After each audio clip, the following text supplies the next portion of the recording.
Hey guys, thank you so much for joining me on Their Fight Story. I have an amazing guest today. Her name is Heather Gagewest, and she is an amateur Muay Thai fighter. But she is also an amazing woman. She does so much, not only for her family and friends, but also for the community. She has different programs that she's in charge of, and I am looking forward to her to share her amazing story with us. So I hope you enjoy it. Okay. Thank you so much for joining me on Their Fight Story. I have with us the one and only Heather Gage West. How are you doing today? Good, Iggy. How are you? I'm doing good, thank you. Thank you so much for taking Good. the time to meet with me because you have such a great story and you have so much to offer that I want to share you to the world, even though I wanted to keep you. Why, thank you. Thank you for taking the time to talk to me. I appreciate Thank you. When did you start martial arts? it. Well, so I started my martial arts journey when I actually had my son in the martial arts, and he was just taking karate classes, eclectic karate, and it was at the Y in my town. And I just didn't feel like it was challenging him enough. So I actually found an instructor by the name of Sean Alden Schubert, who had just opened up his dojo right above my gym. So I transferred. I started my son, and he was only maybe 5 at the time. He was young, but he was already a yellow belt. So I started him with Sean, and immediately he just blossomed. And I would take him to class, and I would sit and watch class, and I would say to myself, I want to do this. Like, I want to do this. And I knew that there were adult classes. And I had attended one of his daytime kickboxing classes, which literally kicked my butt. So I began studying martial arts. And yeah, that was a few years ago. That was probably, yeah, that was like 9 years ago at that point. And then when did you decide that you wanted to fight?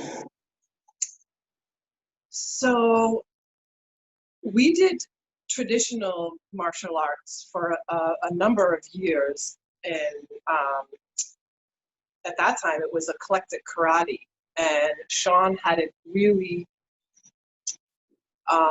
taken on I kind of the fight scene yet. So after a few years, I had gotten to my purple belt, and he came to me one day and he said, listen, well, something had happened. The founder of Eclectic Karate had unfortunately passed away. And that really changed the whole,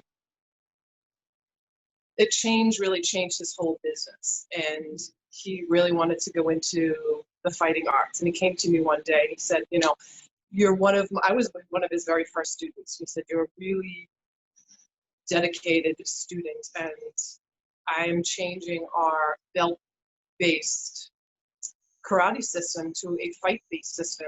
We're getting rid of all the belts, we're getting rid of all that, and we're taking on this whole new curriculum, and we're starting this really exciting phase. And I was really excited. And we had been sparring just a little bit with our own eclectic karate curriculum. It had some sparring in it, and that was really, really exciting to me. I didn't have any idea what I was doing back then, but I really got a taste of it.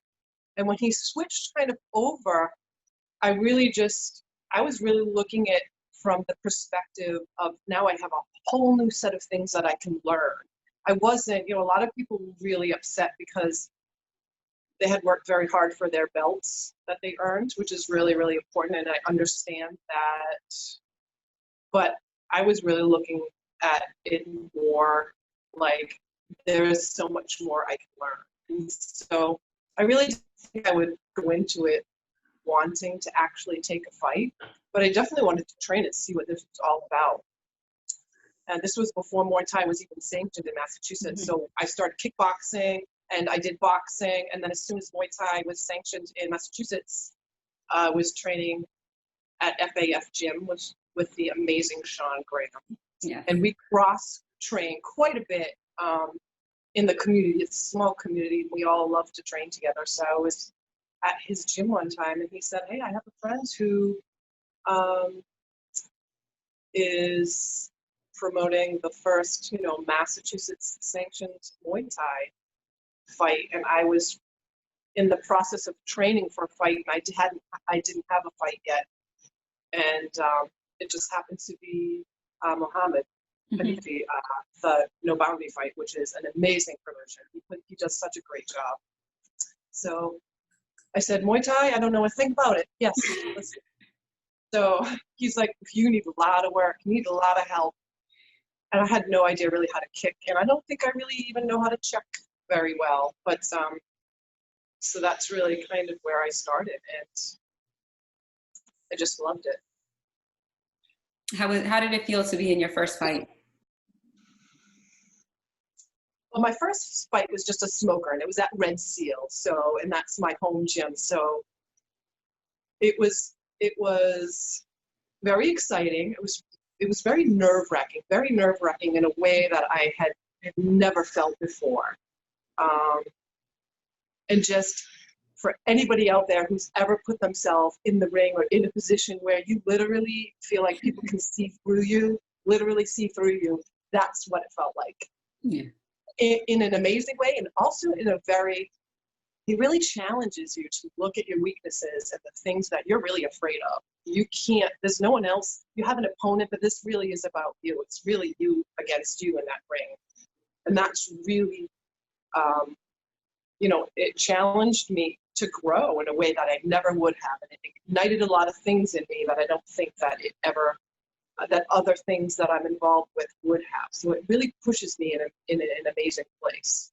So it was frightening and exciting all at the same time. You know, one thing you didn't mention is that you're also a referee.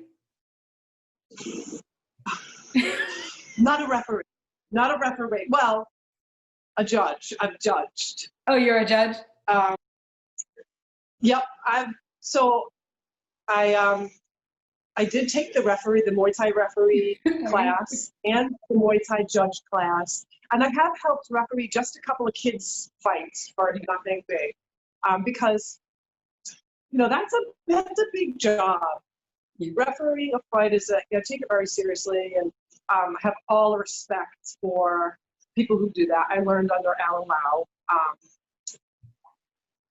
But I do judge. I judge a lot too. And when I took the courses, I didn't really intend to do either, to judge or ref.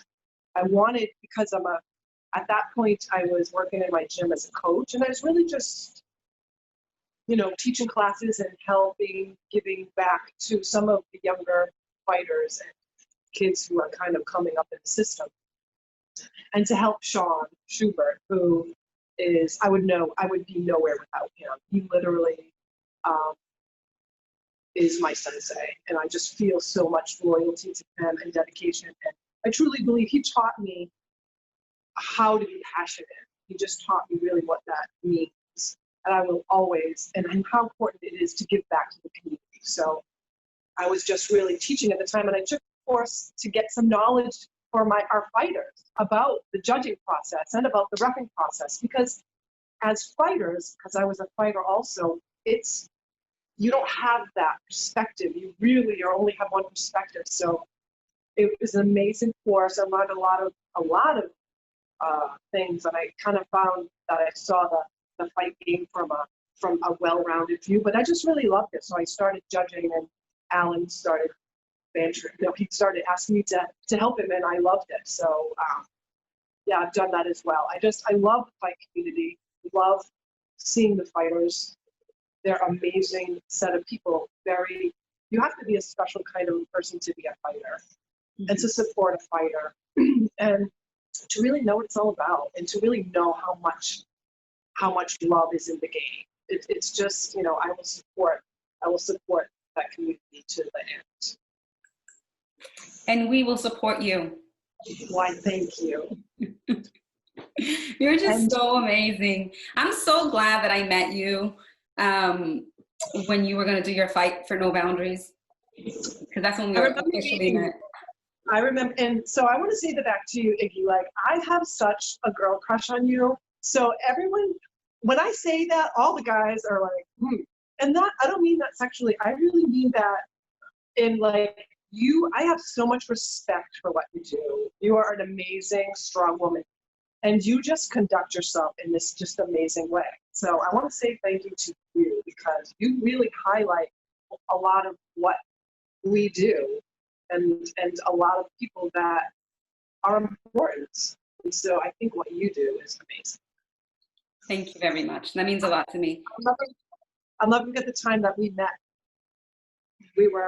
It was the weigh-in for my first fight. Yes. And I was so hungry and thirsty and my opponent hadn't shown up and you were taking pictures of me and I thought I really wanted to drop dead because I was so thirsty. I was afraid to have a drop. Were you telling me how beautiful I looked and how great I'm gonna do, and I really just wanted to die. You wanted to punch me in the face before you died. Never want to punch you. No, you do a great job. It's an honor to know you, and I am hoping that people see this and they will be able to reach out to you because you have so much knowledge. People they have no clue. They know you as the fighter, the Muay Thai, the Amazon Muay Thai fighter, but you are way so much more than that. You know what I mean? You're lethal in every aspect. Well, thank you. I do like that. Thank you. Reach out. I have people reach out to me and say, I need something and I really don't know what it is. Like, just even as a person, even if you're not sure if you want Reiki or paint, like even if just because I've gone through the process, I've been at the bottom, I've woken up and been like, I would love for this to be my last day on earth. I've been there. I know what that feels like, so reach out just for any reason. And you can find me on Facebook. My new business is called Healed Blue Studio. So I have a website. It's healedbluestudio.com.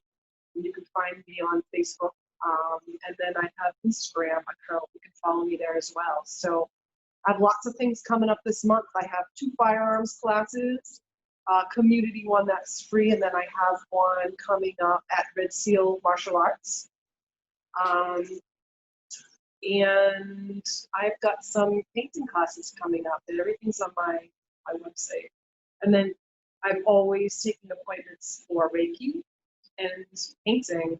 So you can actually go right on my website and I have a schedule. You can look at my schedule.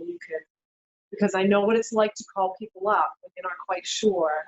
I was one of those people who didn't want to pick up the phone. So you can go right on my website and look at my schedule and book an appointment with me if you'd like to, or email me, and then you can even cancel last minute if you get afraid, but just come in. People are a little afraid to get Reiki done, but it's amazing. It's amazing. And for me, it was a life changer. So if I can offer just a little bit of that to someone else, then that's a good day for me. And it will be a good day for them as well. I hope so. Absolutely hope so. Heather, thank you so much for your time. I'm really honored to have you here. And I look forward to having you back on with more information. Anytime, Iggy. Thank you so much. I really appreciate your time and everything that you do. Thank you.